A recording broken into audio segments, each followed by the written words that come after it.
She represents me. She deals with my contracts. She deals with various things. Mhm. Some people have an issue with paying somebody else to deal with those things. But let me say something about agents, that a good agent is responsible for your market rate, Hmm. right? So I didn't know anything about how much I should be charging for anything. I don't know the going rates. I don't know that. A good agent knows all of those things. My agent is the one that set my market rate. She's the one that made sure that the market rate climbs as as my Kinikon goes up, the Yep. market Yep. rate goes Yep. up as well. Mhm. She's the one that made sure that happens. And that's hard to do on your own unless you have that knowledge, you know. That's what you're paying your agent for. That is where the agent earns their money. They go into that room and they argue your rate for you. Why? Because it's in their best interest to get you the highest rate. Because if they get you a higher rate, they get paid a higher rate.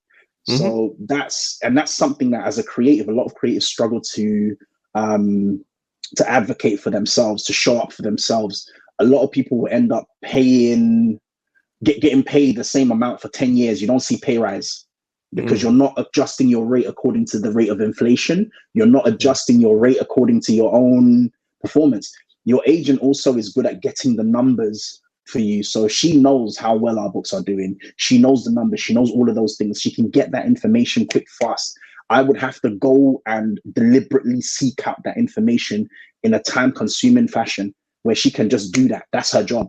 Her job is also to intervene when things get difficult for me. When I want somebody to come in and tell a publisher that, yeah, I can't do this job anymore. We recently had to drop a job, sadly, because of all the things that were going on in my life. So she stepped in, she dealt with that. So I didn't have to deal with that. Another job that she has as well is she's great because she's been a children's literature agent for a long time. So she has experience. She knows a good story when she sees it. So she's a sounding board for me to send ideas to as well, because we do a lot of our work in isolation. And if you're happy to just be an illustrator, that's fine. But me, I don't want to be an illustrator. I also want to tell stories. I want to write stories as well. Pictures tell stories, definitely, but I also want to write stories as well. So I needed somebody on my team that I could send ideas to before they ever make it in front of a publisher. So we'll know if she gets excited about something, Omar, she will be excited about it when she'll be excited about it when she's selling it, when she's pitching it. Do you understand? And that's good. That's good to have. That tells me when I'm on the money. That tells me when I've hit the mark. Sometimes some things might take a little convincing, but that's where the trust is. She trusts that sometimes she might not see something, but she trusts how excited I am about it as well. So there's so many benefits. I couldn't do what I do to the level that I do it without the team that I work with. My agent is priceless, absolutely priceless. Just to touch on something that you said just now about different experiences with agents, that is a very legitimate thing. People do have different experiences with agents, but I also think that it's a combination of different factors that go into it.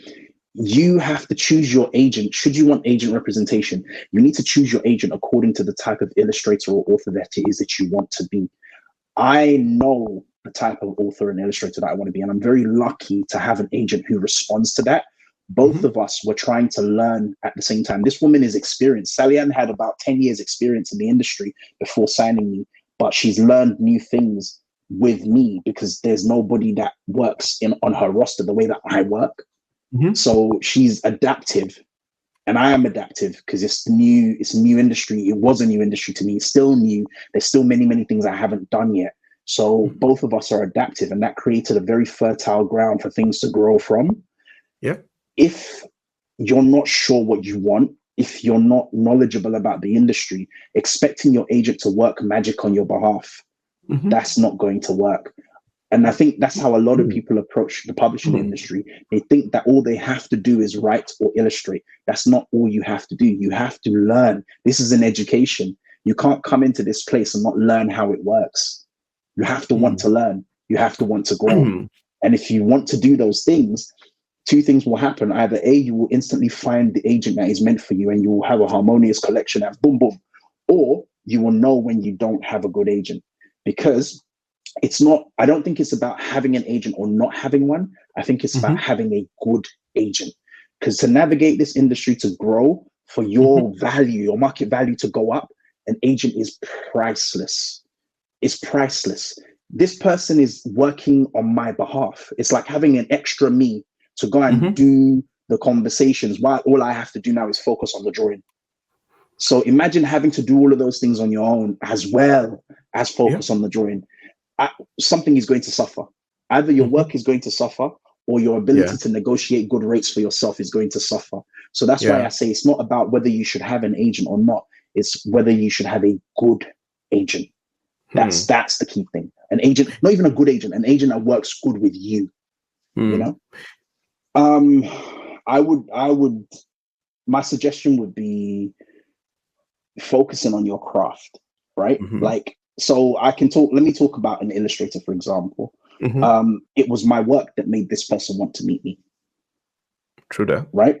It was my work that made this person want to meet me. And what happened was I was fortunate enough, and I'm not going to discount my luck in this, even with the BuzzFeed article. My work, again, went out in the BuzzFeed article and people were approaching me because of that. I think the way that I would say is there are things you can do. Scoobies is one of them as well. You can follow the SCWBI. There's various competitions that come up that you can enter with various publishers. The knowledge I'm talking about is learning about who agents are, which agencies exist in children's books, really doing your research, going online, looking at the agents, looking at who they represent, going on, following them on social media. If they have open social media, just follow, have a look at their social media, look at what they're into, look at when they're available for submissions, because a lot of agents use their social media to say, hey, send me your work. Look for that. Look for what they're interested in as well. You can see it in what they're posting. They will be sharing books that are the kind of books that they're interested in. Most agents will have their bio.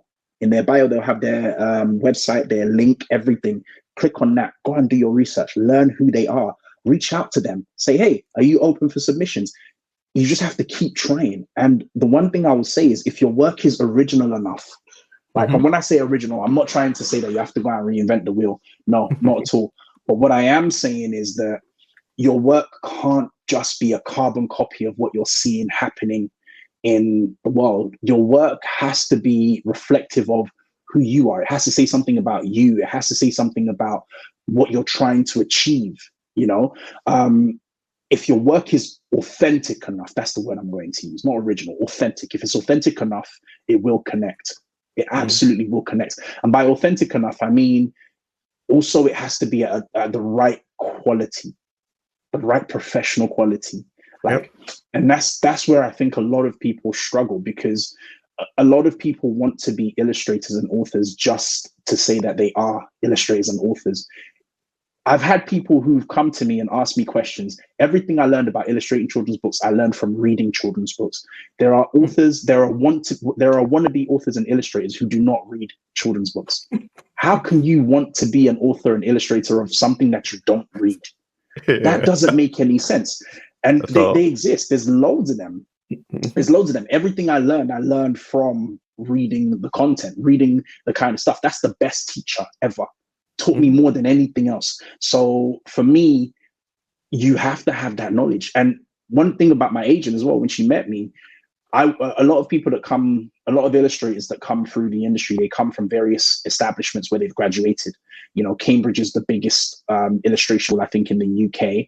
And, you know, they come through those channels. I didn't come through those channels, but my knowledge of picture books, my knowledge of storytelling stood out for my agent when I was talking.